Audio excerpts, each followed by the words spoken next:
Boa noite, irmãos. Boa noite. Espero que todos tenham passado uma boa semana e que o domingo tenha sido também um domingo agradável, em família. Agora estamos reunidos para adorar o Senhor, para prestar a Ele o nosso culto de adoração. E vamos fazer com bastante alegria, vamos cantar, vamos salmodiar, vamos dedicar a Deus o nosso louvor e a nossa adoração, porque Ele é digno de honra, louvor e adoração. Fiquemos em pé e oremos ao Senhor. Pai querido, nesta noite, aqui nos reunimos e suplicamos ao Senhor que o Senhor tome o Teu primeiro lugar entre nós aqui nesse recinto. Que a partir deste momento, Pai, tão somente ouçamos a Tua voz. Fale conosco nessa noite, através dos louvores, através da leitura da Tua palavra, através da ministração da Tua palavra. Fale com cada um de nós, que cada um dos Teus filhos que aqui já estão, sejam tocados pelo Senhor. Aqueles que acompanharão pelas redes sociais, sejam tocados pelo Senhor. Aqueles que estão a caminho, Pai, que o Senhor os conduza até aqui, que eles venham adorar o Senhor nessa noite, e aqueles que não poderão, Pai, que o Senhor os alcance. Mas suplicamos ao Senhor, que o Senhor nos abençoe nessa noite, que o Senhor abençoe a Tua igreja, que o Senhor abençoe os Teus filhos, que aqui estão para louvar o Teu nome. Que eles, ao abrir a sua boca, Pai, o Senhor os encha com unção, o Senhor encha com gratidão, para que eles adorem o Senhor na força do seu pulmão, com todo o seu amor, com toda a sua dedicação. Pois oramos em nome do Senhor Jesus. Ainda de pé, eu vou convidar o Ministério de Louvor, junto com a irmã Vilma, para estarem adorando e bendizendo o nome poderoso do Senhor Jesus, com o hino 53 do cantor cristão. Adoremos o Senhor com alegria.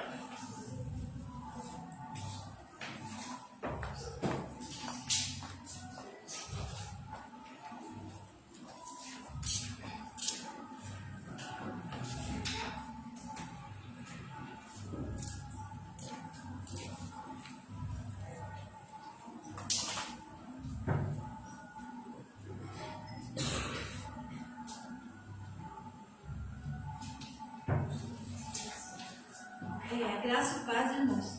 Amém. Alegrei-me quando me disseram, vamos à casa do Senhor. É uma alegria a gente estar aqui, né?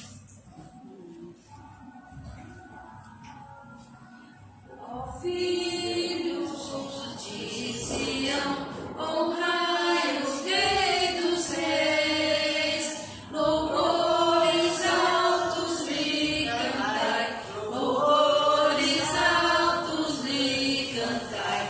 Guardai as santas leis, guardai as santas leis. Sião é a nossa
pragas são terrenos, né? Que eu também sabia, né? Por isso que eu estou falando de novo, porque alguns estavam aqui.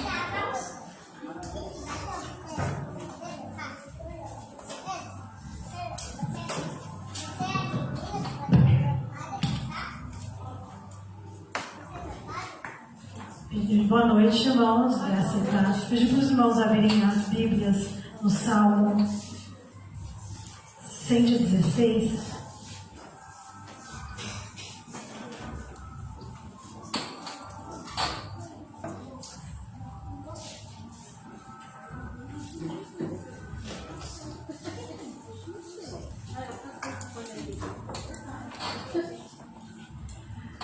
Vamos ver. Eu amo a Deus, o Senhor, porque Ele me ouve, Ele escuta as minhas orações. Ele me ouve sempre que eu clamo pedindo socorro. Os laços da morte estavam me apertando, os horrores da sepultura tomaram conta de mim e eu fiquei aflito e apavorado. Então clamei ao Senhor pedindo: ó Senhor Deus, eu te peço, salva-me da morte. O Senhor é bondoso e fiel, o nosso Deus tem compaixão de nós.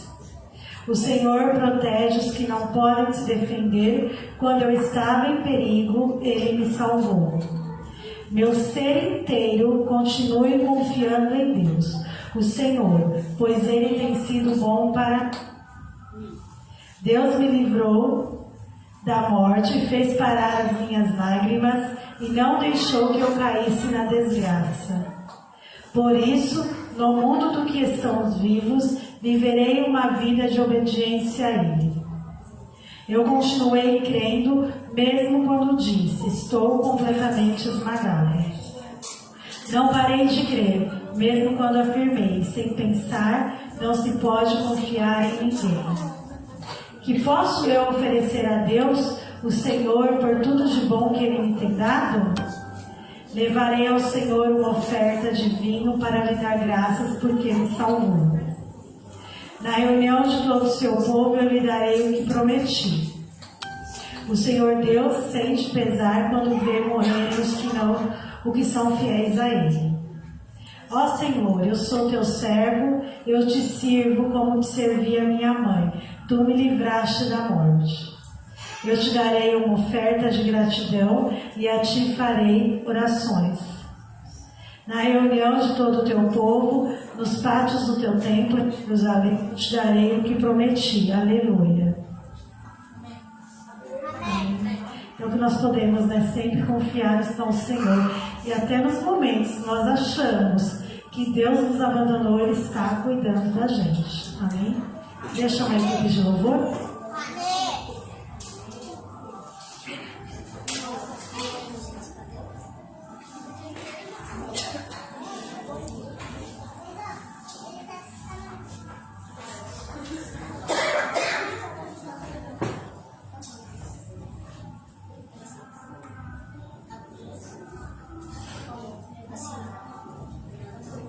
Amém?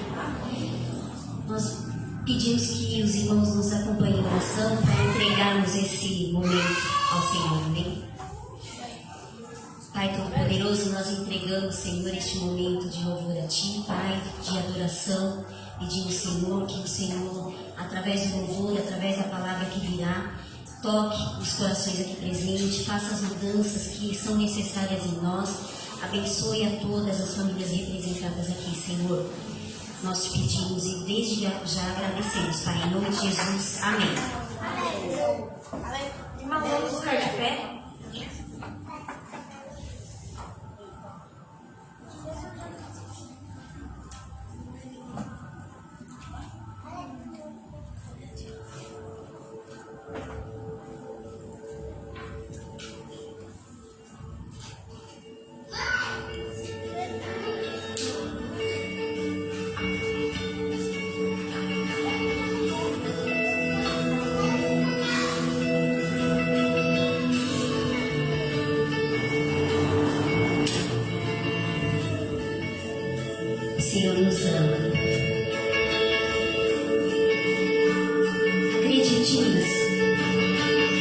te ama.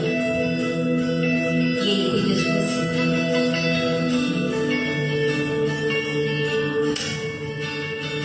Tem ciúmes de mim, o seu amor é como um furacão, e eu irei envolvendo de sua misericórdia. Então de repente não vejo mais minhas aflições, eu só vejo a glória. Percebo quão maravilhoso Ele é e o tanto que Ele quer. Oh, Ele me amou. Oh, Ele me ama.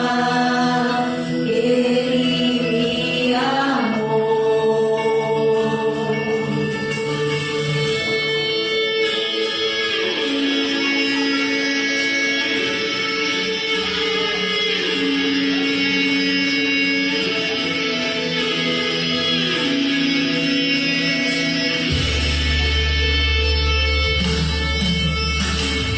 Tem ciúmes de mim, o seu amor é como um furacão, e eu irei no aumento de sua misericórdia.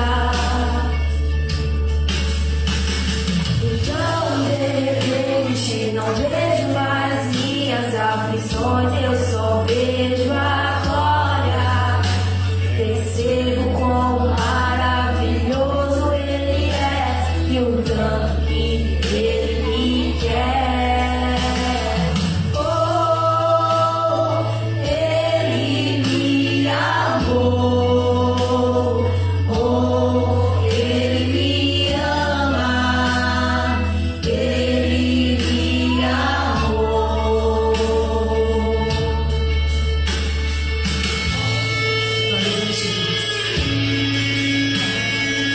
Senhor, nós temos essa certeza, Pai. Nossa, Pai, que a gente se lembre disso a cada dia, Senhor. Que a gente viva a Tua presença a cada dia, Pai. Ele me ama. Ele me ama. Ele me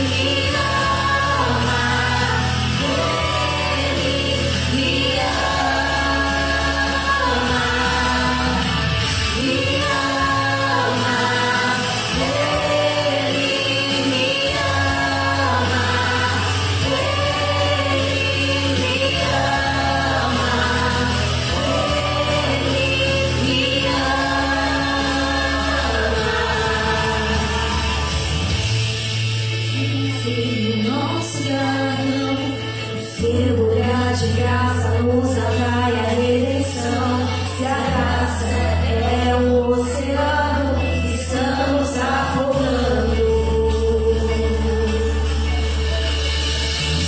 Se une a terra como um beijo apaixonado, meu coração dispara em meu peito acelerado. Não tenho tempo pra beber, porque sentimentos mantenho. Que Ele me ama, Ele me ama, Ele me ama, Ele me ama,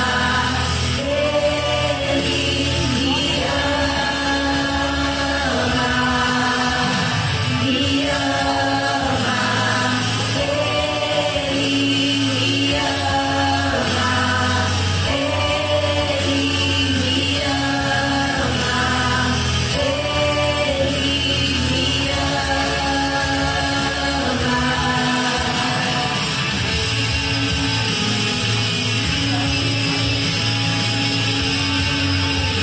Obrigada, Senhor, pelo teu amor.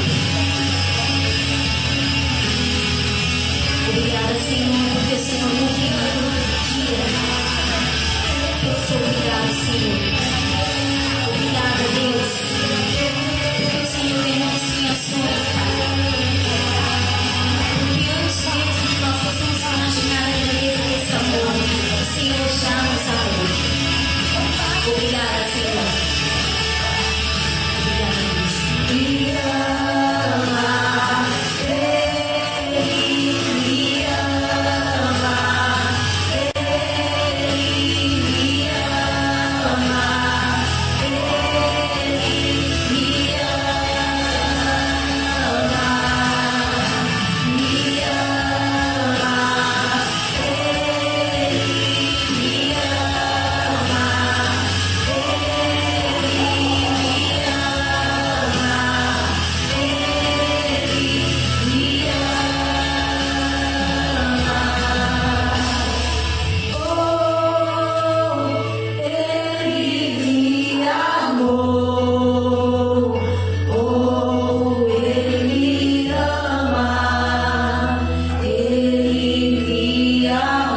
seu olhar, todo o universo se formou no seu falar.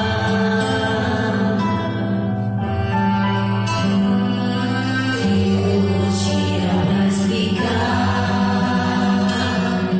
o Big Bang pra disfarçar. Pode alguém até duvidar, sei que há um Deus a me guardar, tão pequeno e frágil, querendo sua atenção. No silêncio encontro resposta certa e não.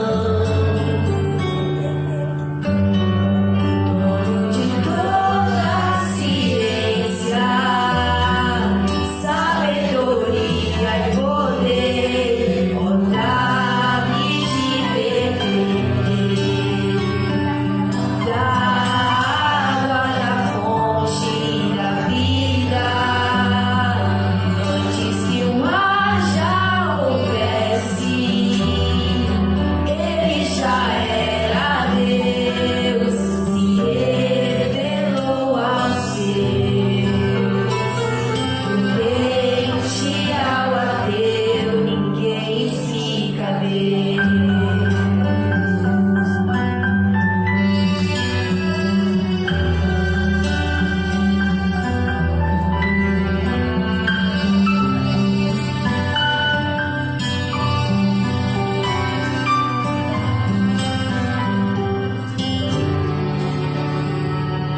Nada é igual ao seu redor,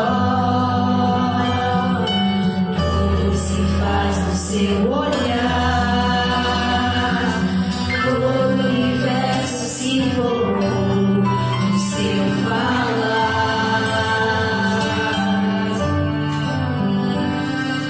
Teologia pra explicar, o Big Bang pra disfarçar.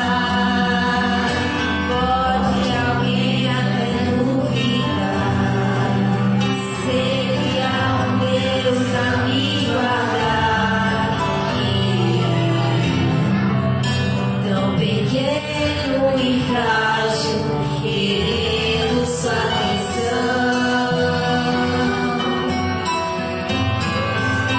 No silêncio encontro resposta certa então. Dono de toda a ciência, sabedoria e poder, vontade de beber da água da fonte da vida, antes que o mar já houvesse, ele já era Deus, se revelou aos seus. Do gentil ao judeu, ninguém explica Deus, ninguém explica Deus, ninguém explica Deus, e se duvida ou se acredita, ninguém explica não, ninguém explica Deus, ninguém explica Deus, ninguém explica Deus, e se duvida ou se acredita, ninguém explica não, ninguém explica Deus. Dono de toda a ciência, sabedoria e poder, vontade de beber da água da fonte da vida, antes que o mar já houvesse, ele já era Deus, se revelou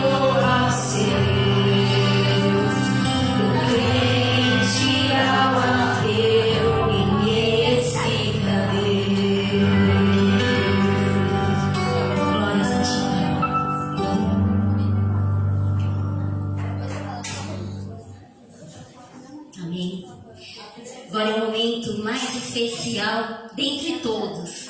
É o momento que você pode ofertar o seu melhor ao Senhor, amém? Prepare a sua melhor oferta. Esteja livre para oferecer ao Senhor, amém?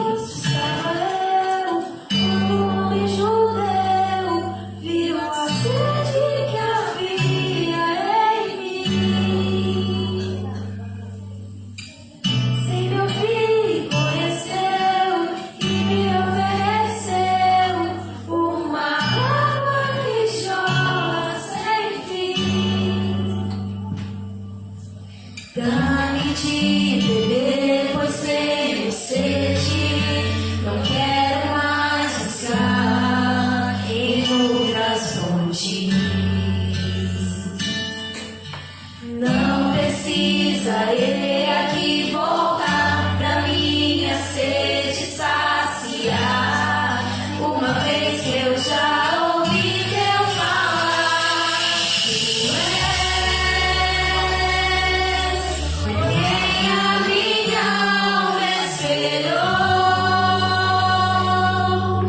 a fonte da vida quem me encontrou. És o dom de Deus, o Messias, o meu Salvador.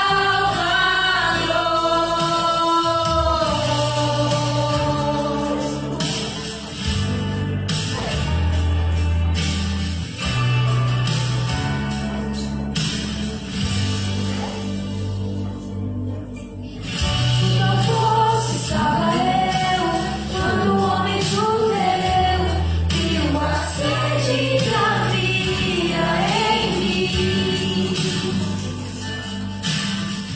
Sem me ouvir, conheceu e me ofereceu uma água que jorra sem fim.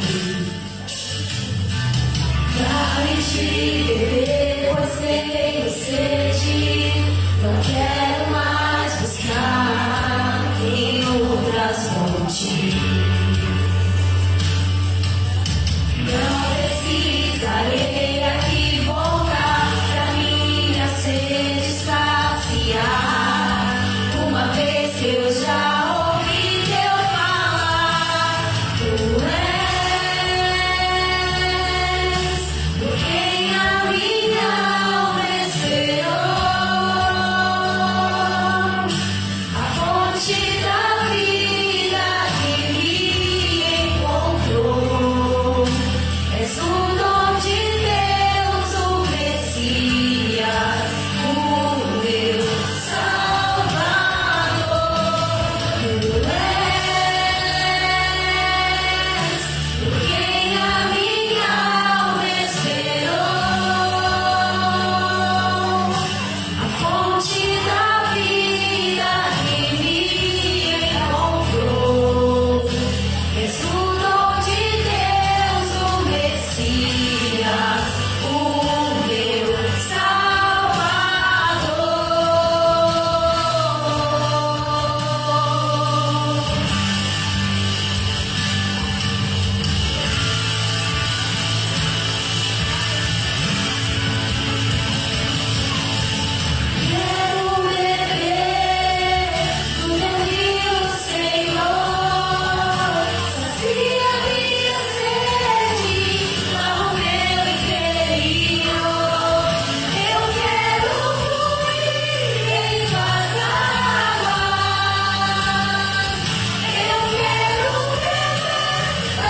agradecemos, Pai, pelo louvor oferecido, pelas ofertas, Pai, que foram entregues na Tua casa.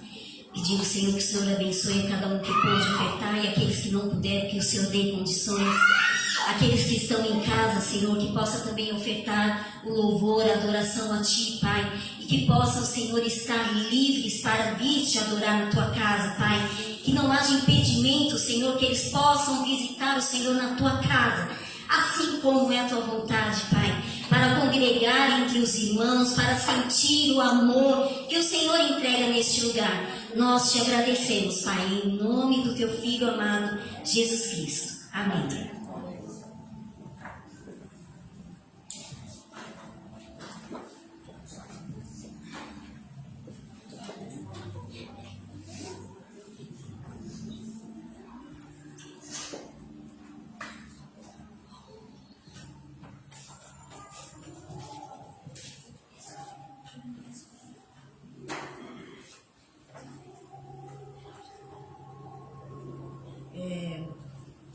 Bom, antes de mais nada, eu queria... A gente sabe que o Ministério de Louvor é um dos ministérios mais importantes da igreja, né?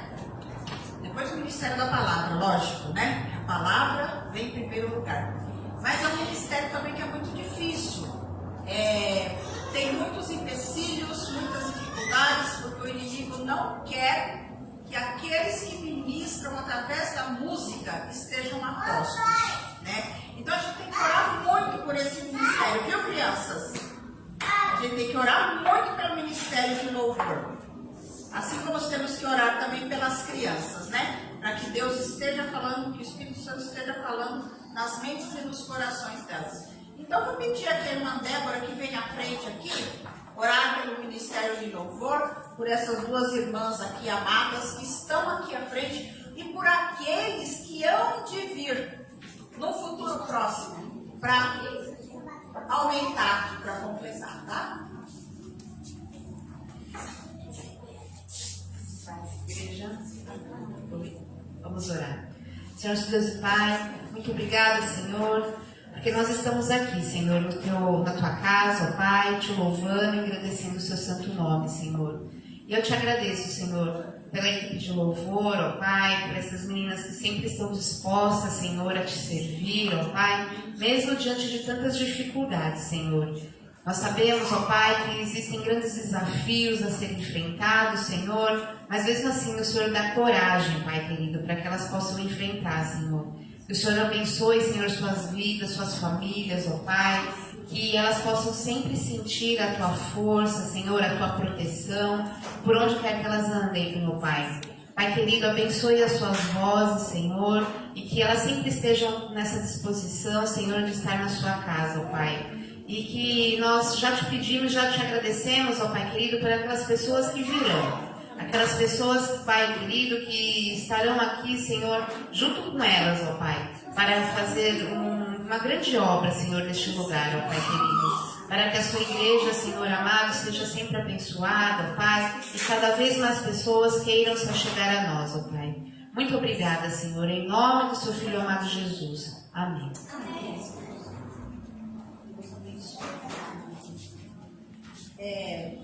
Vou dar os avisos.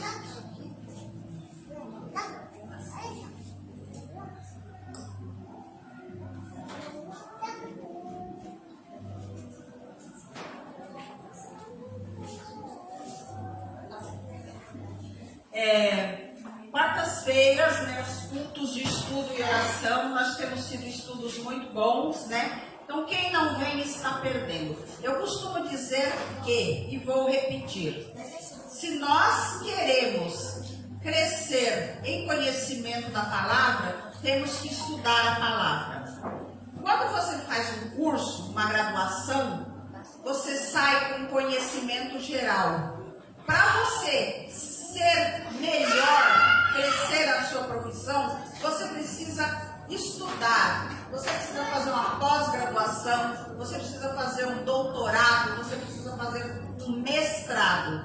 Assim é na caminhada cristã. Nós precisamos aprender, e aprender nunca é demais. Para isso nós temos as nossas reuniões às quartas-feiras, onde nós oramos também, temos orado bastante, não tanto quanto deveríamos, né? Mas temos orado bastante. E os nossos estudos, e também aos domingos de manhã estamos tendo a nossa escola dominical. A gente tem sentido a falta dos irmãos que vinham no começo e não estão vindo mais. Então, se você quiser crescer na caminhada cristã, você tem que estudar, você tem que se pós-graduar. Porque quando a gente se batiza, a gente está lá com o curso primário. É a nossa primeira graduação. Mas nós precisamos caminhar, precisamos crescer, precisamos nos especializar para poder falar para os outros com propriedade, com conhecimento e com ousadia cristã, para a gente saber do que nós estamos falando. A nova revista, Falem com a Teia, apenas R$10. Nós estamos pedindo esses R$10 porque a gente está numa campanha, vocês estão vendo aí que está. Já foram colocadas as janelas, as portas, agora a gente tem vidro, piso, pintura, divisória, teto. Então, a gente quer contar com a colaboração e com a fidelidade dos irmãos também, tá? Com a fidelidade financeira dos irmãos, porque é isso que sustenta a igreja física, tá? Tem mais? No próximo domingo é EBD, né? Domingo também tem café da manhã, gente. Às 8h30. Então, se você chegar às 8h30, você vai tomar café conosco. Se você chegar às 9h, você não vai mais tomar café. Porque nós já estaremos aqui embaixo para dar início à escola dominical. Então, quem quiser tomar café conosco, chegue até 8h30. Nós vamos ter um café, um leitinho, chocolate, um pãozinho. Se alguém trouxer, nós vamos ter um bolo também. Então, é um outro momento de comunhão também, tá? Que mais?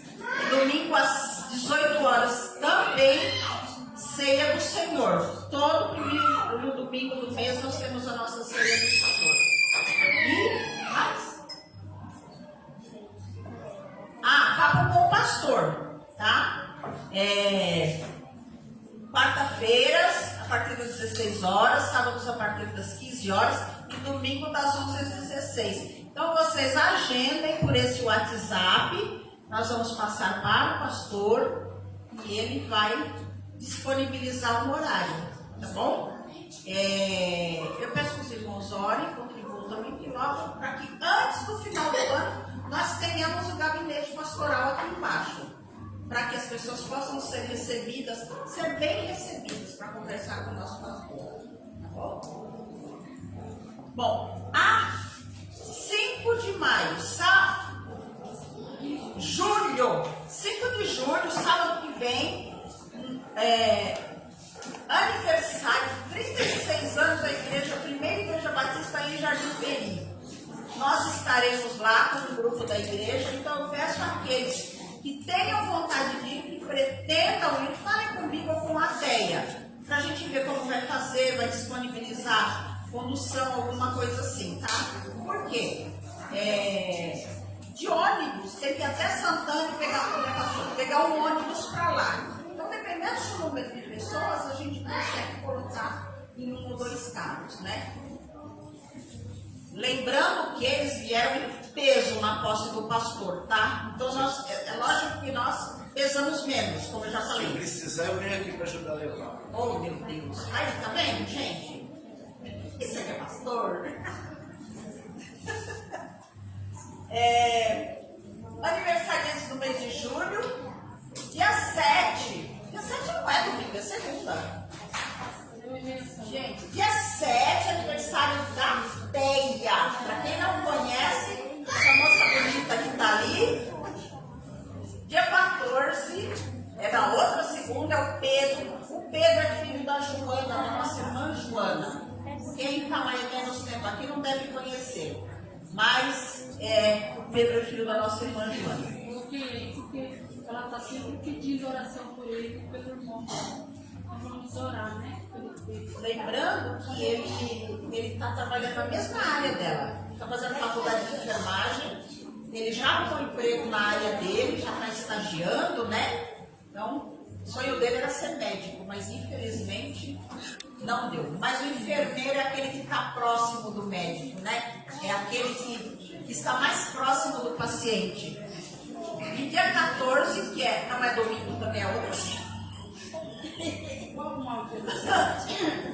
É aniversário do Filipinho, da minha. Eu peço aos irmãos que orem. Hoje eu falei para a minha Sônia, ela me confidenciou, ainda está sendo muito difícil, e eu acredito, né? E ela tem ido com o Lucas lá na igreja Paz e Vida, na igreja aqui. O Lucas está namorando com a menina de lá, né? Então ela tem a Graça e paz. Graça Batista, graça e paz. É Graça e Paz, Igreja Batista Graça e Paz, lá no Imirim. E a Aninha tem ido numa igreja aqui, não estão lá em Getsemane também, até por conta de que é muita recordação, a vida deles foi lá na adolescência. Então, que orem pela família da irmã Sônia, tá? A irmã Solange nos pediu, se alguém sentir no coração, fazer uma oferta especial para que nós possamos levar um presentinho. A irmã Raimunda sempre levava meia, uma touca no inverno, né? São mais ou menos 30, né? Então, se cada um der uma meia, um par de meia, nós vamos poder dar um presentinho para cada um, tá? Então, falem com a irmã Sol, tá? Aqueles que desejarem fazer essa oferta, pode fazer no Pix da igreja, que a gente vai encaminhar direitinho, tá bom? O pastor está com a palavra. Peça a irmã Teia que vem orar pelo pastor. Deixa, espera um pouquinho. Tem mais uma necessidade. Irmãos, o culto hoje está carregado de atividade. Eu tenho um sermão de 3 folhas para passar para os irmãos. Eu espero que eu consiga acabar no horário. Mas eu queria, antes de... Tem uma homenagem aqui para fazer, mas antes de fazer essa homenagem, nós queremos saber dos irmãos. Se você quer servir como diácono na Igreja Batista, se você sente desejo de servir como diácono, como diaconisa, procure a irmã Teia, a irmã Cecília e dê para ela o seu nome. Eu já estou preparando uma apostila para fazermos um treinamento para dar para vocês o norte do que é ser um diácono batista.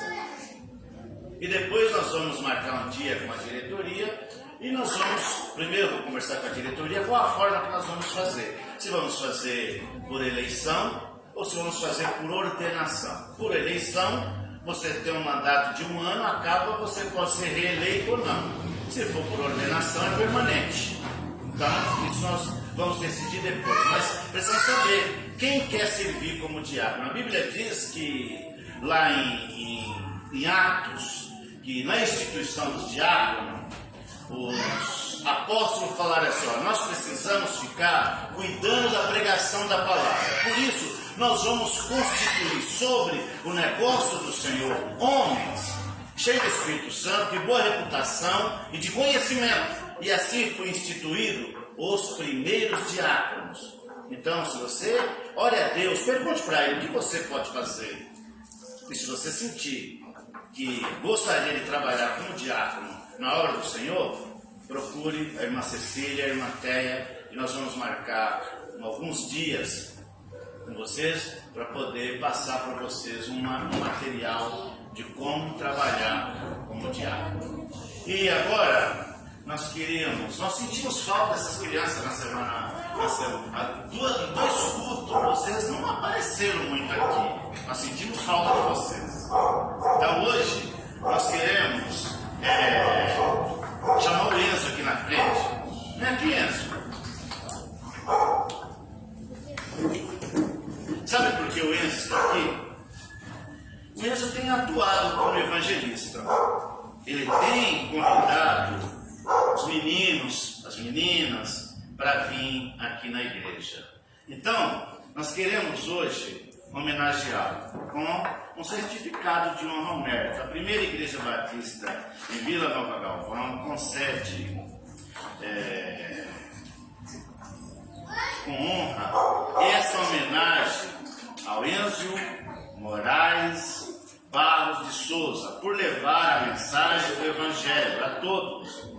O Enzo tem sido um farol de esperança e transformação em nossa comunidade, demonstrando um compromisso inabalável com a propagação da fé, inspirando outros a trilharem o caminho da luz e do amor.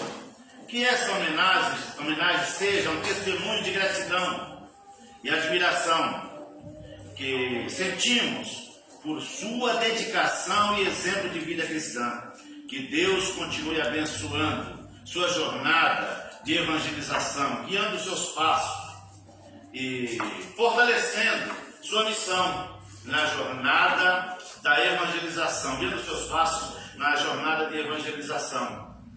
É um presente, você é um presente para nós, para que o mundo ouça a palavra de Deus. Deus abençoe os meus irmãos, orar por ele e também pelas crianças. Penso para você. Uma homenagem para você.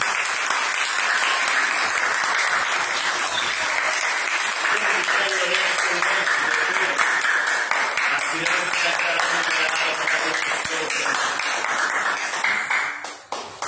nós vamos orar pelo Enzo e também pelas demais crianças que estão aqui conosco nessa noite. Pai querido, nessa noite nós queremos te agradecer por essa oportunidade que temos de estarmos aqui reunidos. Com o Enzo, com a sua família, com esses meninos que ele tem convidado para vir aqui na igreja.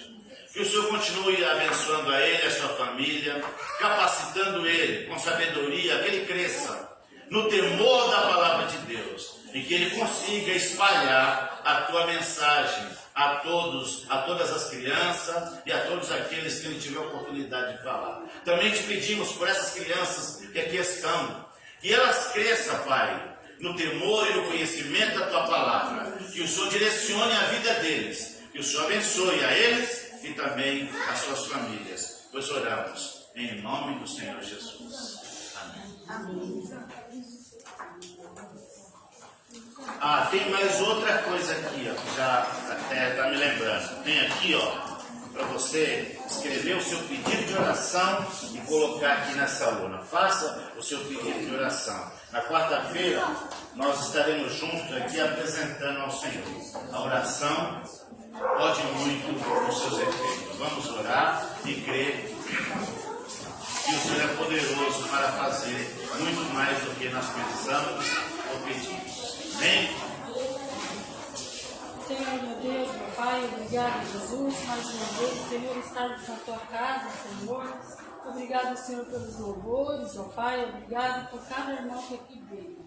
Abençoa, Senhor, aqueles que não vieram. Tu sabes, Senhor, o coração e o Senhor e a dificuldade de cada um. O Senhor possa, Senhor, estar guardando a cada um, Pai. Abençoa, Senhor, a mensagem enviada pelo teu servo pastor, Senhor. Muito obrigado, Senhor, por transmitir através dele, Senhor, a tua mensagem. Fala conosco, Senhor, em todo o tempo, Senhor. Obrigado, Senhor, pela vida dele, pela sua esposa, pelos teus filhos, ó Pai. Cuida de cada um deles, Senhor, da tua filha que está gestante, ó Pai. Cuida dela, Pai, em nome do Senhor Jesus Cristo. Muito obrigado pelas tuas bênçãos, em nome de Jesus. Amém. Amém. Enquanto eu vou subindo para o púlpito, os irmãos podem abrir a sua Bíblia em Romanos capítulo 1.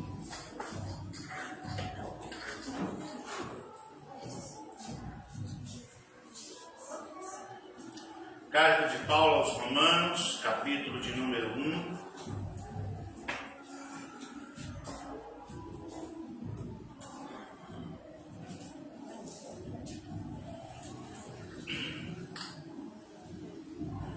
Nós vamos meditar na primeira parte de Romanos, no capítulo 1 até o versículo 17, mas a leitura nós faremos apenas do 16 e 17.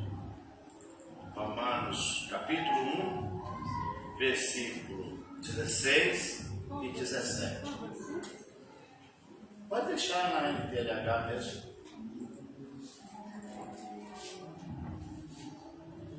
Olha lá, vamos ficar de pé para ler a palavra do Senhor?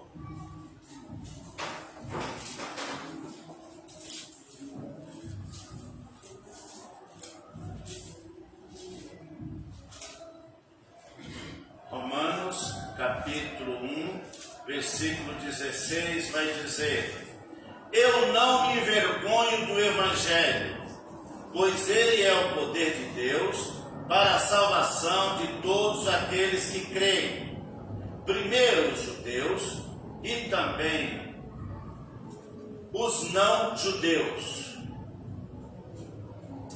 Pois o Evangelho mostra como é que Deus nos aceita.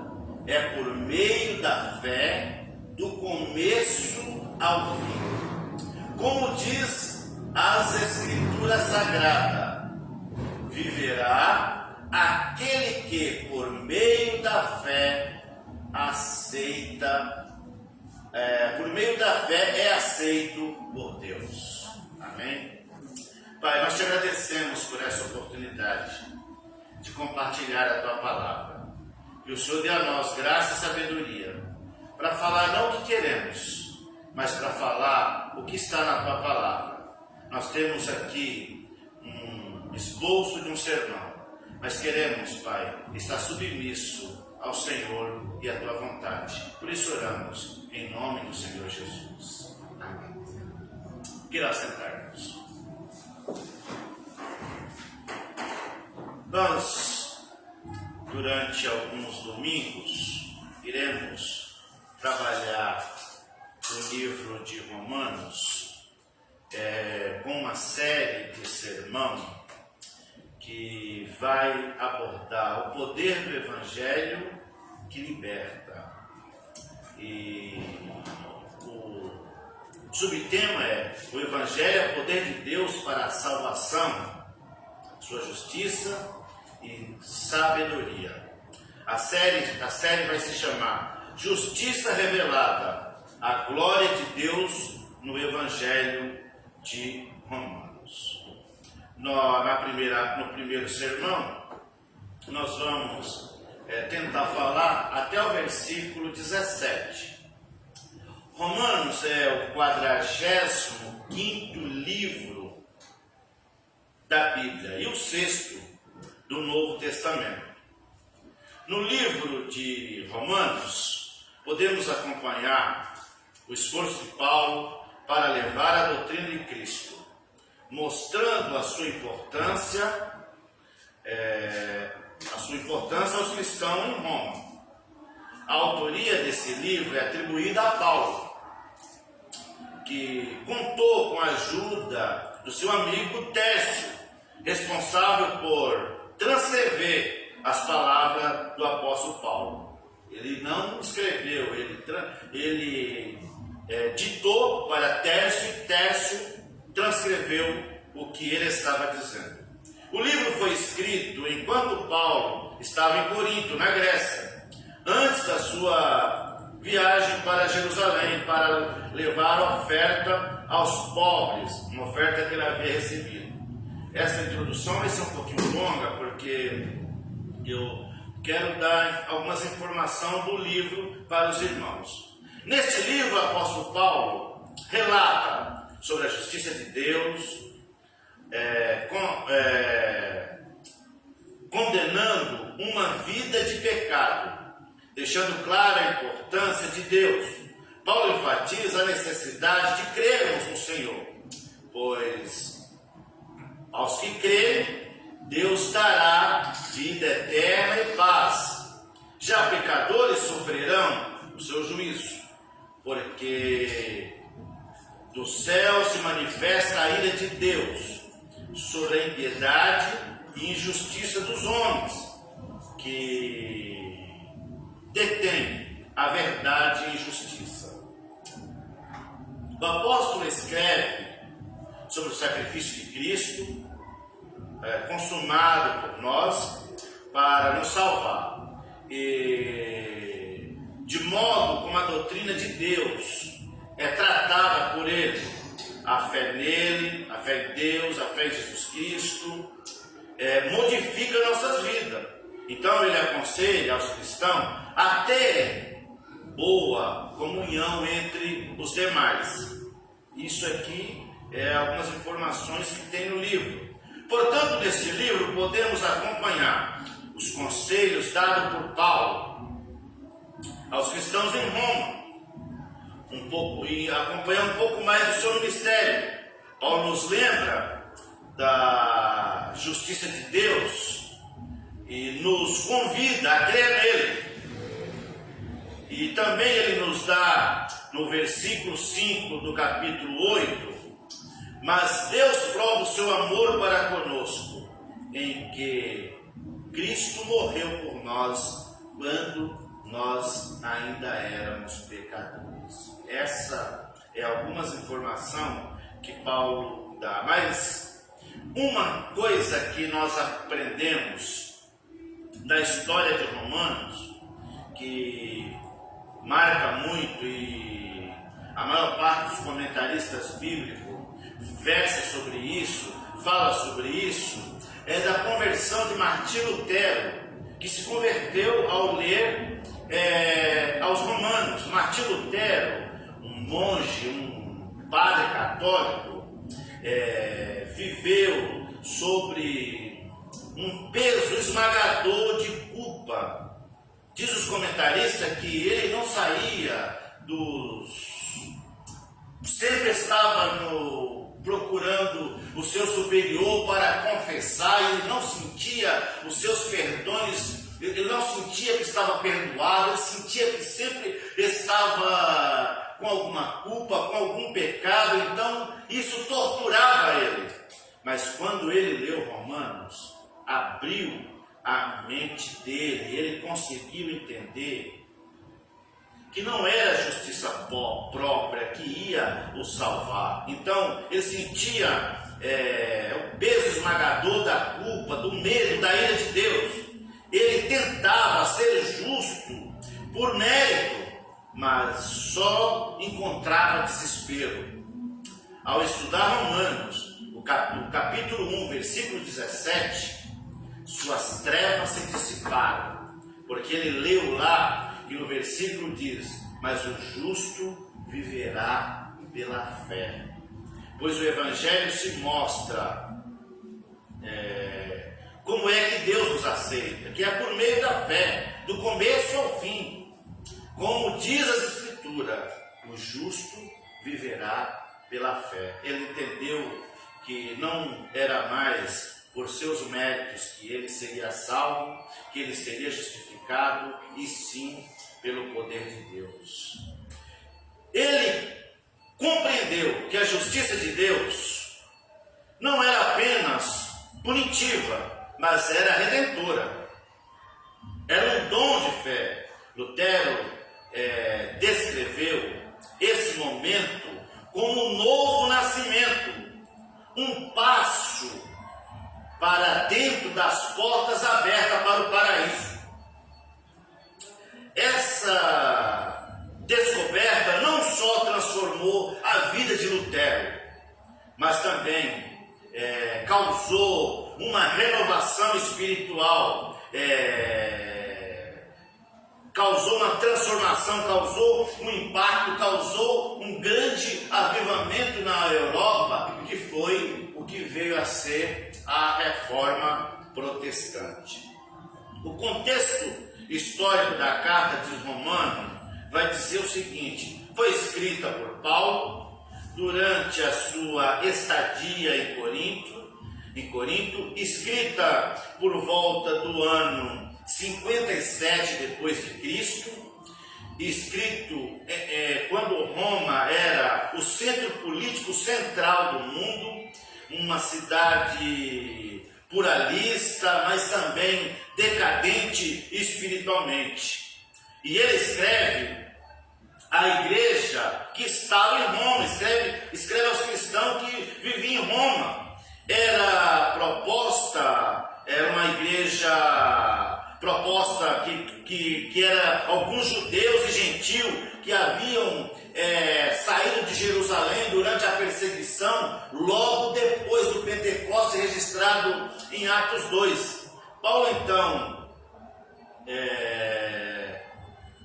desejava visitar essa igreja e compartilhar um pouco mais do Evangelho com esses e fortalecer a eles espiritualmente, fortalecer a unidade dos crentes. Em Romanos é a carta mais teológica que o apóstolo Paulo escreve. Uma das mais profundas, que ele mais se aprofunda na doutrina cristã. Ele faz uma exposição sistemática do Evangelho, da queda do homem até a justificação e também a sua santificação. Agora aqui nós vamos começar a fazer uma exposição de alguns versículos. Se não der tempo, a gente encerra aonde der. Primeiro, versículo 1. Paulo, servo. O que o versículo 1 vai dizer? Que Paulo foi chamado para ser um servo do Senhor. E é o que nós também somos chamados, para ser servo. O que é um servo? E aí o Paulo vai dizer, servo. Servo significa uma palavra que ele vai usar como servo, doulos. Indica total submissão. Indica que o servo deve ter total submissão e lealdade ao seu Senhor. Paulo começa então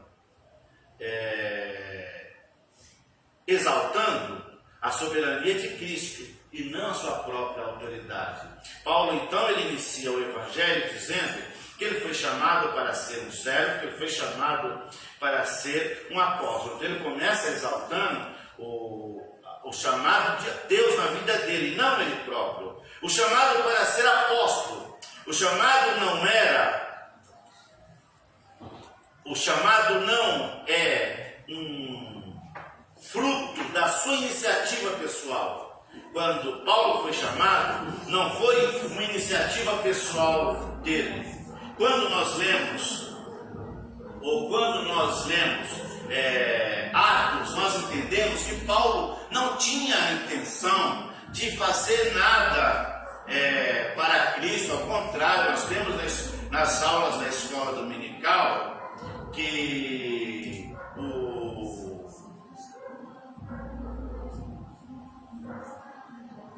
Paulo tinha outra intenção.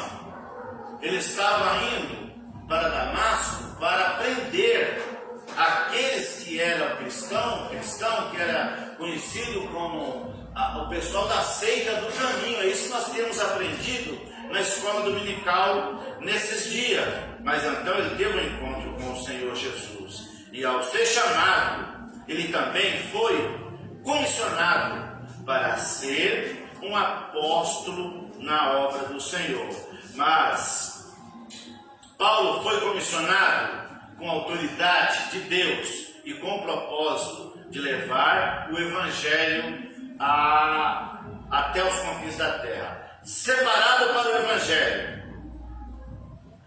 Ainda no versículo 1, do versículo 1 até o 17, nós encontramos que ele também foi separado pelo Evangelho. Aqui no versículo 1 diz: isso remonta ao seu passado como fariseu. Agora ele foi separado.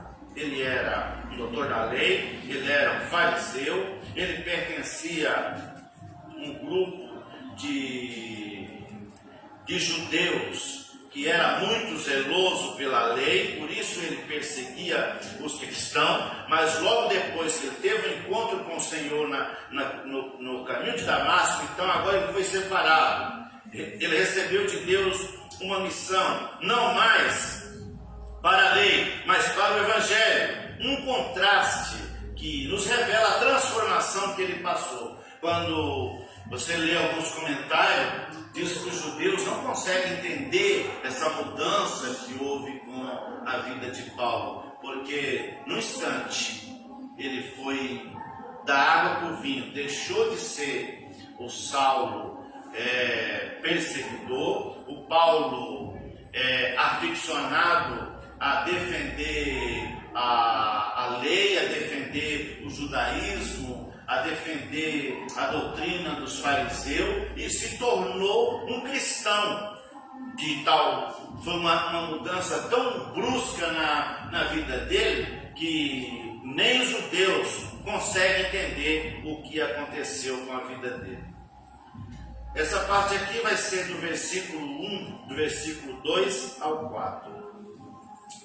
Autoridade e centralidade de Cristo. Qual foi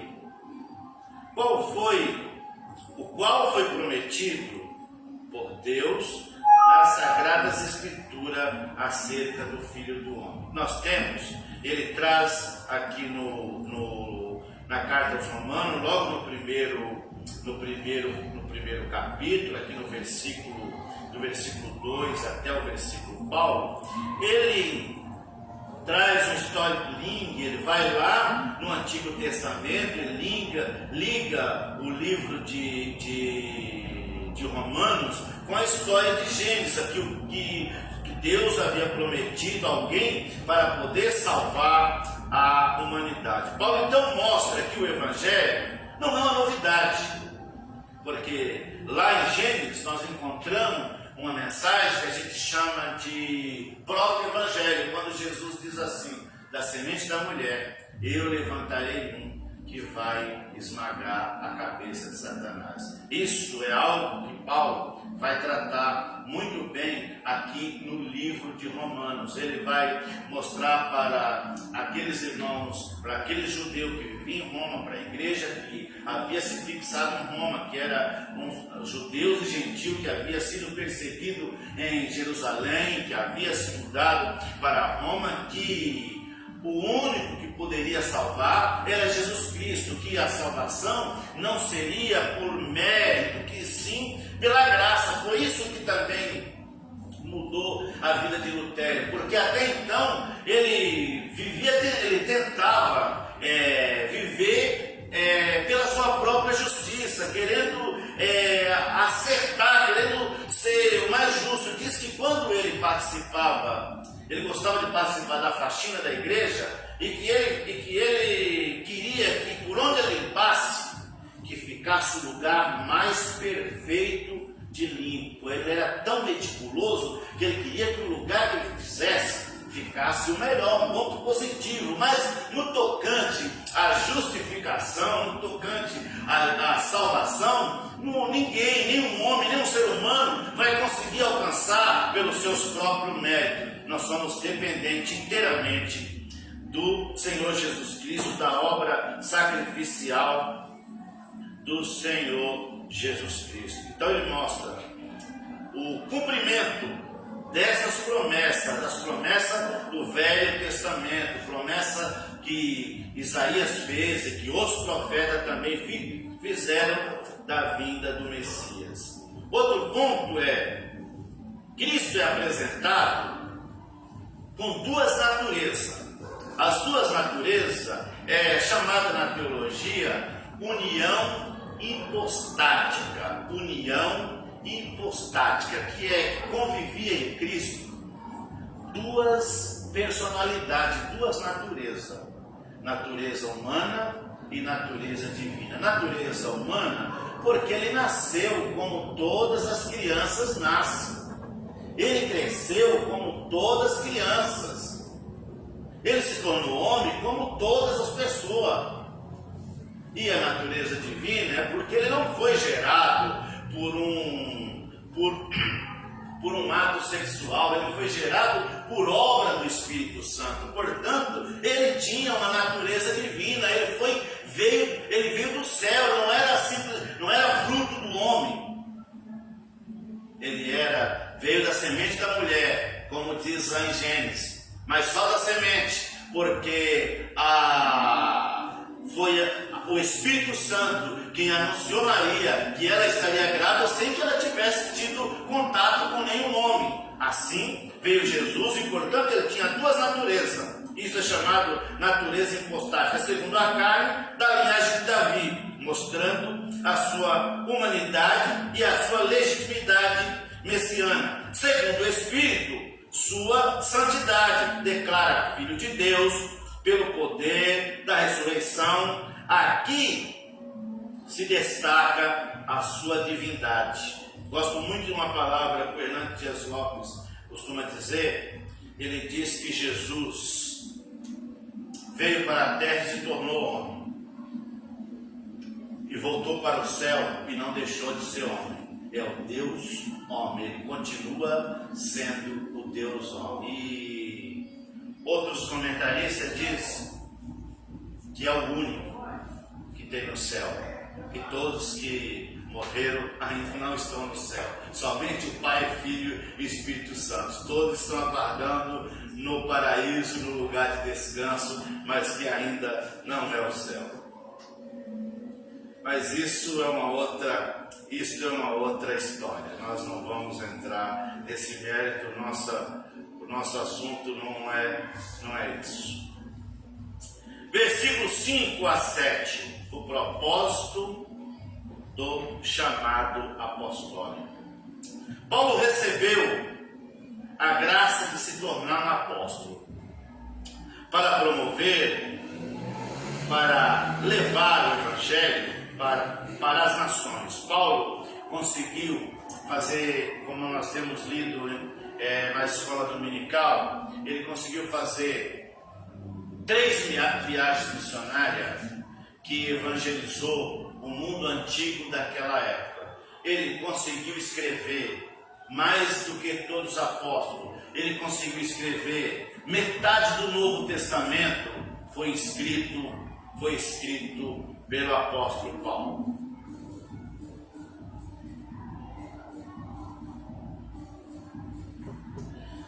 Salvação. A salvação é universal em alcance. Ela é para alcançar todas as pessoas, mas a resposta é pessoal. Todos precisam crer para ser salvo. Ninguém vai ser salvo. As pessoas não serão salvas se não confessar que Jesus Cristo é o seu Salvador, se não entregar as suas vidas a Jesus, se não seguir a Jesus como o Senhor e Salvador da sua vida. É um outro destaque que Paulo vai fazer nesse livro. Ele vai dizer aos crentes que viviam em Roma, Paulo chama de amados, irmãos e santos por vocação.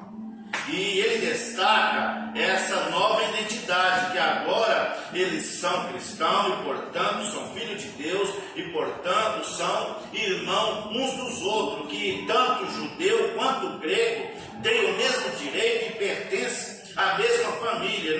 No versículo, num dos versículos, ele vai dizer assim que o evangelho veio primeiro para anunciado para o judeu, mas que também chegou também até os gregos.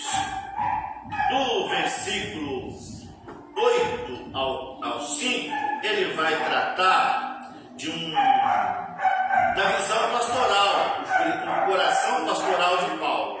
Ele elogia a fé da igreja em Roma, e conhecida em todo o mundo. Ele também expressa um desejo sincero de visitá-lo, mas não como mestre distante, mas como irmão de fé. Ele deseja visitar os irmãos que estavam em Roma, mas não simplesmente como mestre para ensinar, porque eram irmãos, porque ele sentia da mesma família, da mesma comunidade, da mesma unidade de fé. Como é bom, como diz aquele neto, ou pequeno hino, que os irmãos vivam, no Salmo diz que os irmãos vivem em união, mas existe um hineto que fala ser uma família em Cristo Jesus.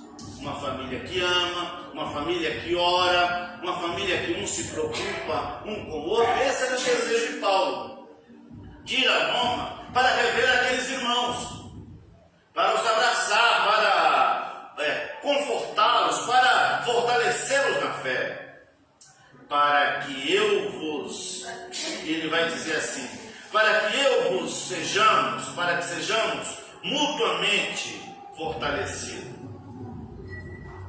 Também ele vai afirmar que é devedor tanto a gregos quanto a bárbaros, ou seja, ele sente obrigado por amor a todo esse povo. Ele sentia a obrigação de levar o evangelho tanto ao judeu quanto ao gentio. Então ele queria dizer que para o evangelho não tem fronteira. O evangelho não tem, para o evangelho não tem barreira racial, não tem cor racial, não tem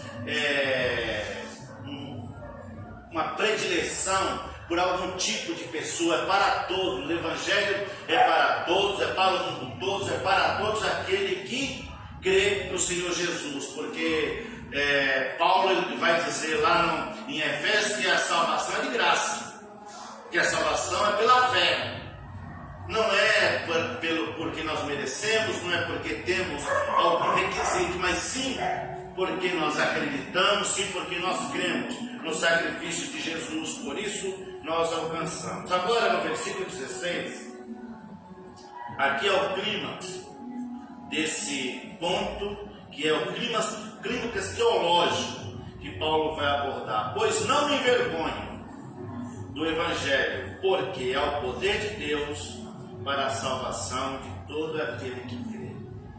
Ele falou assim: eu não sinto vergonha do Evangelho, porque ele é o poder de Deus para a salvação de todo aquele que crê. Em outras palavras, Paulo está declarando ousadamente que o Evangelho não é uma mensagem frágil, mas que o Evangelho é uma palavra poderosa, que o Evangelho é dínamo, isso é dinamite, ela é carregada de poder, ele é carregada de unção, mas ele não é carregada de unção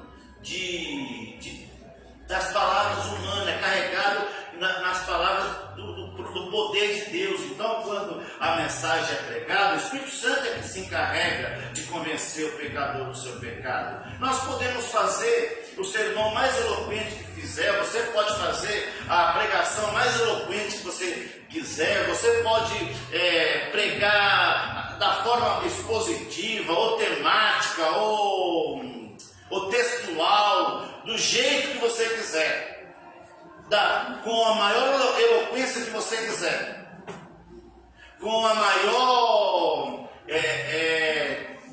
recurso de retórica ou de homilética que você quiser usar, mas não vai produzir efeito.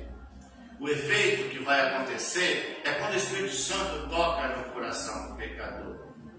Por isso, eu gosto muito, de vez em quando eu ouço algumas mensagens antigas de Billy Graham e fico maravilhado quando eu escuto as mensagens de Billy Graham. Diferente de muitos de nós, ele não tinha muita preocupação de fazer uma mensagem teológica, de fazer ele tinha a ajuda da mulher dele para preparar os esboços do sermão, para preparar as ilustrações da pregação. Ele disse que todo dia ele tinha um local lá que a esposa dele deixava algumas ilustrações para ele usar da pregação, mas ele às vezes não fazia uso disso. Ele lia o texto, ele dava uma explicação simples ali do texto, sem muita retórica, sem muita teologia, sem muita filosofia, mas Deus tem chamado ele para isso. Como Deus chamou Paulo para ser um missionário diferente dos demais apóstolos. E quando o Billy Graham fazia o apelo, eram milhares de pessoas que iam na frente se converter. Uma vez surgiu uma acusação que as pessoas só estavam se convertendo nas campanhas de Billy Graham por causa da música que eles cantavam, Tal Qual Estou. Aí ele falou então para os seus músicos: a partir de hoje não tem música, vou fazer o apelo sem música. E aí passou algumas campanhas ele fazendo apelo sem música. E os repórteres então falaram depois para ele: Billy Graham, volta a tocar Tal Qual Estou, porque nós não aguentamos mais ouvir os passos das pessoas andando em direção ao púlpito para aceitar Jesus sem o hino Tal Qual Estou. Aí ele voltou a colocar o hino Tal Qual Estou novamente. Mas acho que ainda está para surgir alguém que tenha as mesmas capacidades de Billy Graham para ganhar alma como ele ganhou. E na história bíblica nós só temos o apóstolo Paulo. Então ele vai dizer que o Evangelho é poder de Deus para a salvação de todo aquele que crê. Isso é dinamite divina que transforma vida. O Evangelho tem essa capacidade. A palavra de Deus tem esse poder, o poder de transformar vidas, de transformar as pessoas. E quantas você conhece, quantas nós conhecemos que chegaram na igreja escravo, que chegaram na igreja carregado, que chegaram na igreja cheio de vício, cheio de mania, cheio de problemas. E ao fato de ter aceitado Jesus como Salvador, Jesus foi transformando a vida deles, foi mudando a vida deles, foi trazendo uma nova vida, e se tornaram pessoas muito diferentes, pessoas que começaram a cuidar melhor da sua vida e da sua família. O Evangelho faz isso. Ao dizer que não me envergonho do Evangelho, ele reconhece que a cruz era considerado um escândalo ou loucura, como ele vai dizer em 1 Coríntios capítulo 18. Mas ele afirma que também ele é o poder de Deus. O Evangelho é o poder de Deus para a salvação. De quem? De todo aquele que crê. Não é aqueles, não é quem eu queira, não é quem nós queremos. É quem confessa que Jesus é o seu Salvador. E quem confessa que Jesus é o seu Salvador está salvo. Ele não precisa de nenhum outro requisito, ele só precisa confessar que Jesus é o seu Salvador. A salvação é para todos aqueles que crêem.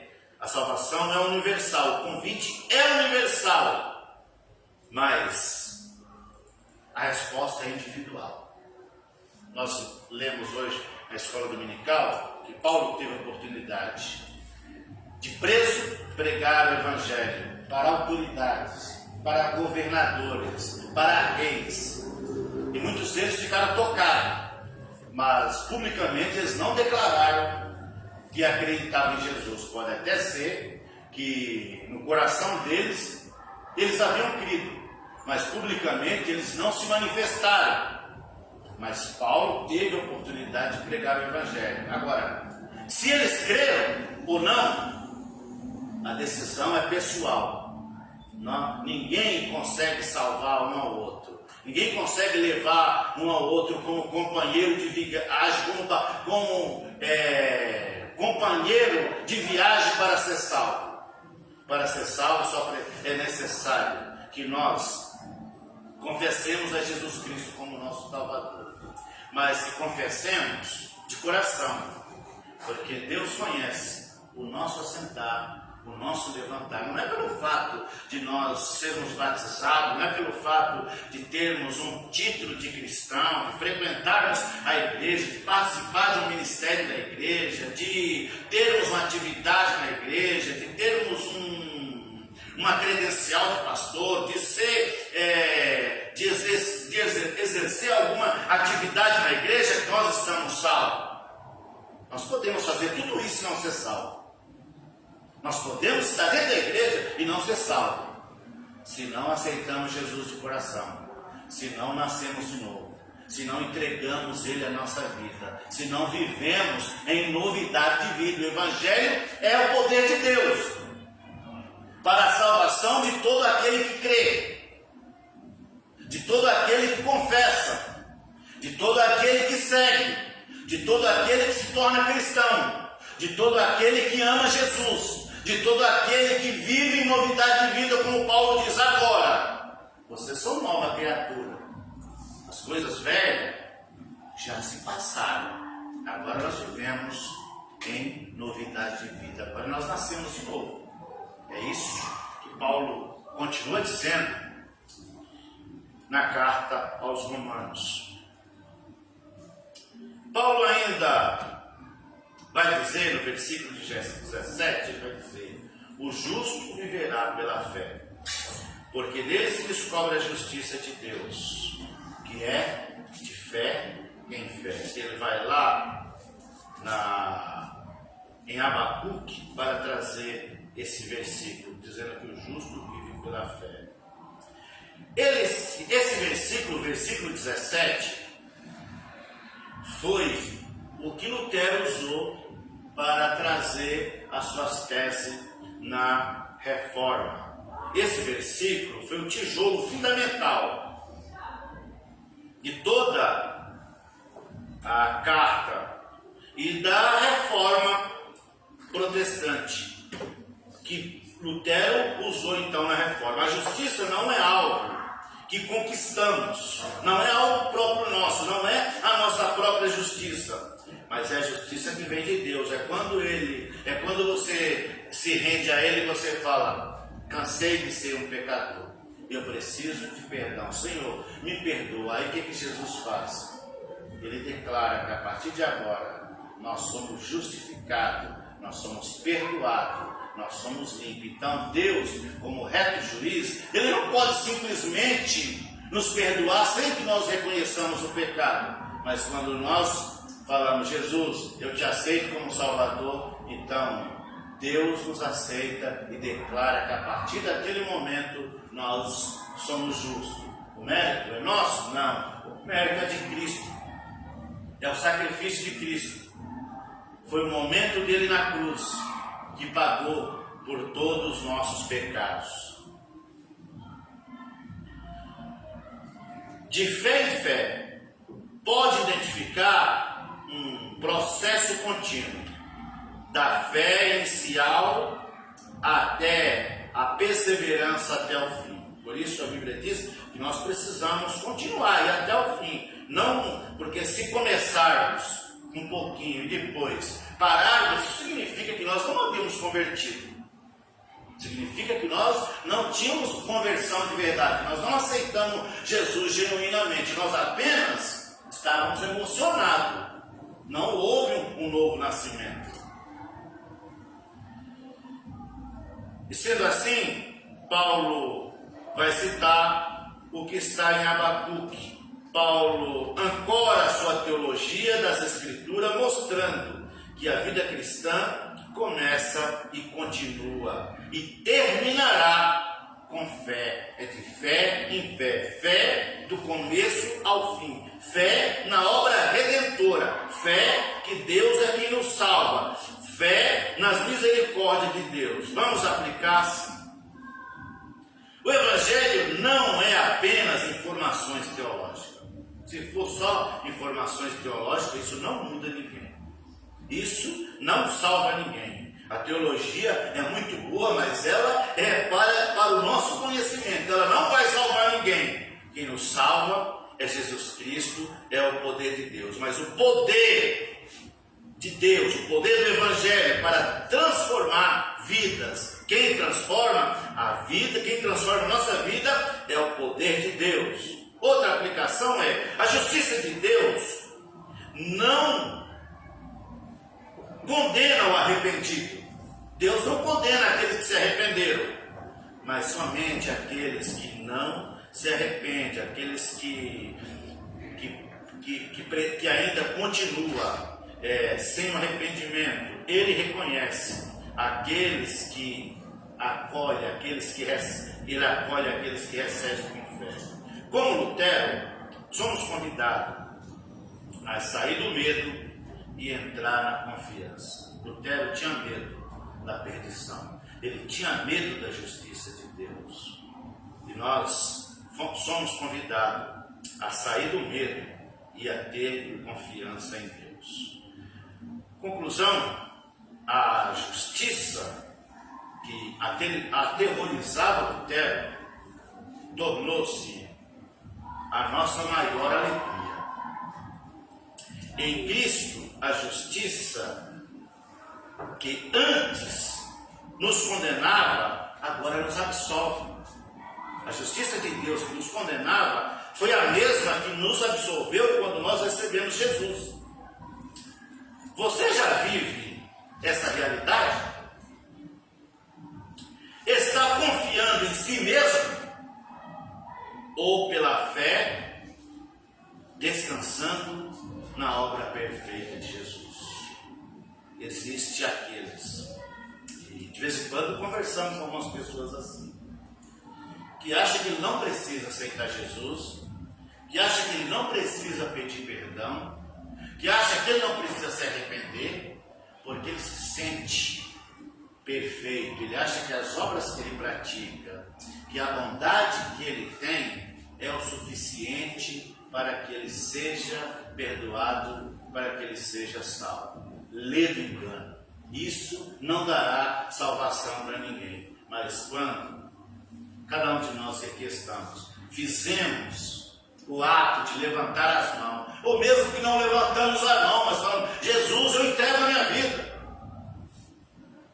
isso foi o suficiente para que Jesus nos perdoasse. Por isso, irmãos, não ande atemorizado com o pecado, não ande atemorizado com a justiça. Só o fato de falar para Jesus: Senhor, eu pequei, me perdoa, isso ele nos torna mais alvo do que a lã, mais alvo do que a neve. Mas tome também cuidado,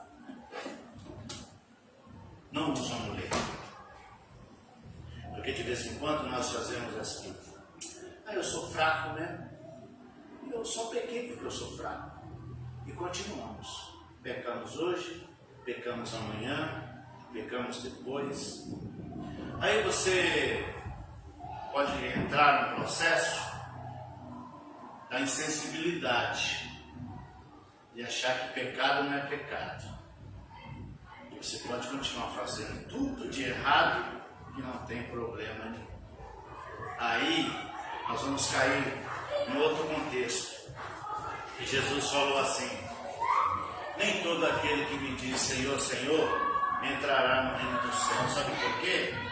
Porque eles não eram cristãos. Porque eles não tinham nascido de novo.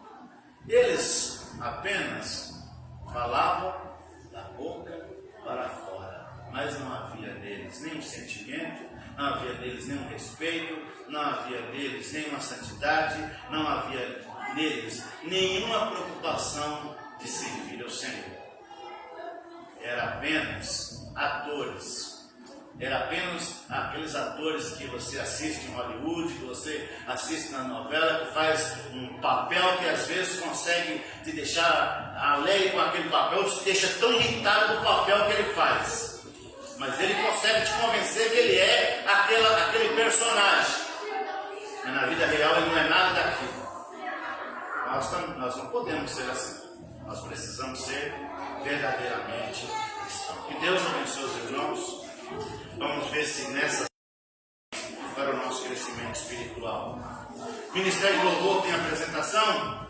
Então vamos ouvir o Ministério de Louvor.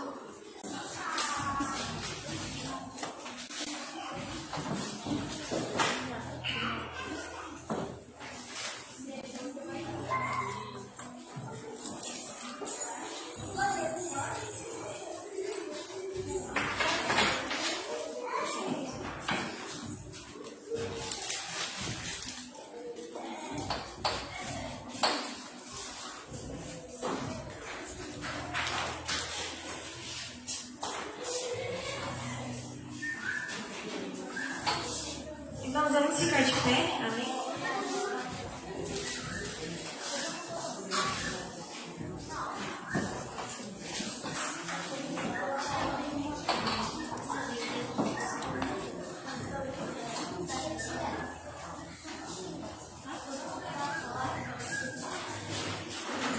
Crianças, por favor, sentem.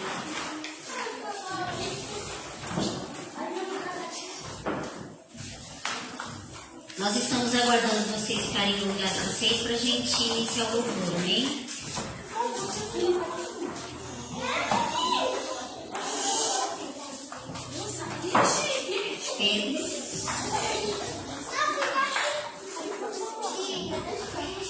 Esse é um momento de louvor a Deus, né? Lá na salinha nós falamos sobre obediência, nós falamos sobre comportamento na casa do Senhor, né? E aí, mais uma vez nós vamos lembrar, né, que nesse momento agora é o momento de louvor, amém? É o momento que você tem liberdade de louvar ao Senhor, em alegria, né? Porque o Senhor, Ele quer o nosso louvor, a nossa adoração. Foi por isso que Ele entregou o Filho dEle, por amor a nós. E Ele pediu apenas que a gente louve, agradeça essa entrega do Filho, que era o mais precioso que Ele tinha, né? Então vamos adorar o Senhor, vamos louvar o Senhor com alegria, amém?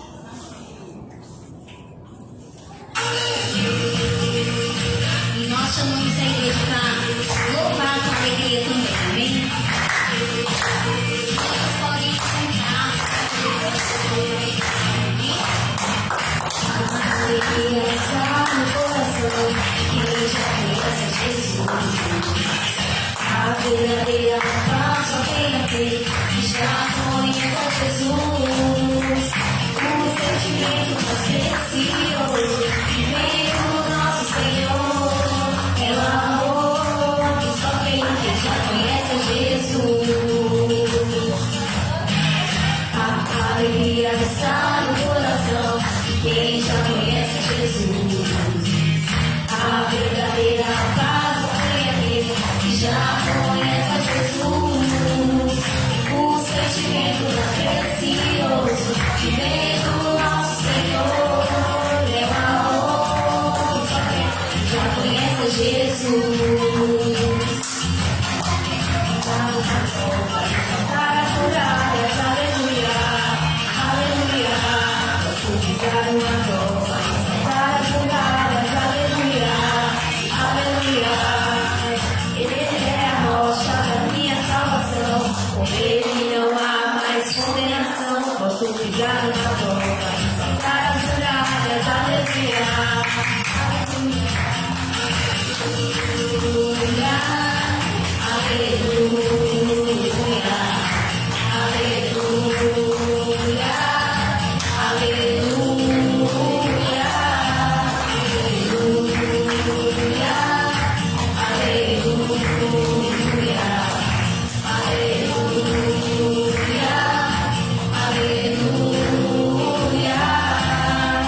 o sentimento mais precioso que vem do nosso Senhor é o amor que só tem quem já conhece Jesus. É o amor que só tem quem já conhece Jesus. É o amor que só tem quem já conhece Jesus.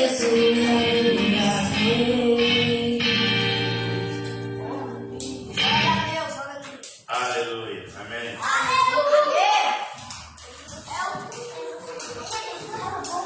Queridos, vamos então apresentar ao Senhor a sua necessidade. Fale para Deus o que você está precisando, Senhor. Ele é poderoso para ir muito mais do que pensamos ou pedimos. Pai querido, nós queremos suplicar ao Senhor por esses irmãos que aqui se encontram, Pai. Por cada um dos teus filhos. E suplicar ao Senhor que o Senhor os abençoe no decorrer dessa semana. Pai, nós não sabemos o que cada um passa, mas o Senhor conhece as necessidades. O Senhor também conhece, Pai, essas crianças que estão aqui, os problemas que eles enfrentam nos lares deles. E nós suplicamos ao Senhor que o Senhor venha atuar na vida deles, no coração deles, para os acalmar, para trazer a eles, Pai, mudança, reverência. Nós te apresentamos cada um dos irmãos que aqui estão, das famílias que aqui estão representadas, daqueles que não puderam estar aqui, aqueles que estão enfermos e por isso não estão aqui, que estão em casa se recuperando. Nós suplicamos o Senhor pela vida de cada um. Que o Senhor abençoe os teus filhos, dando a eles uma semana, Pai, guardada, uma semana abençoados, protegidos pelo Senhor. Nós entregamos a todos, Pai, nas tuas mãos e suplicamos que o Senhor os conduza pela tua mão, que o Senhor os abrace, que o Senhor os guie, que o Senhor os abençoe, que o Senhor dê a eles saúde, que o Senhor dê a eles paz, que o Senhor dê a eles alegria, Pai. Que o Senhor traga a resolução dos problemas que eles estão enfrentando. Aqueles que tiveram, Pai, uma semana atribulada, que essa semana seja uma semana amena, seja uma semana tranquila. Que o Senhor traga a eles soluções dos problemas que estão atribulando, Pai. Nós entregamos cada um dos teus filhos nas tuas mãos. Inclusive, Pai, aqueles que estão ausentes, que o Senhor traga na vida deles um despertamento, que eles possam estar possamos estar aqui na tua casa e juntos se ajudarem. Nós oramos, Pai, em nome do Senhor Jesus. Que a graça de nosso Senhor e Salvador Jesus Cristo, o amor de Deus, a comunhão e a consolação do Espírito Santo, seja com todos vós, não somente hoje, mas para sempre. Todos digam amém. Os abençoe, irmãos. Nosso culto está terminado. Eu prometo que a mensagem será menor. Vou fazer mais um. Bom, Deus abençoe os irmãos. Tem um cafezinho lá em cima. Vamos subir para tomar café.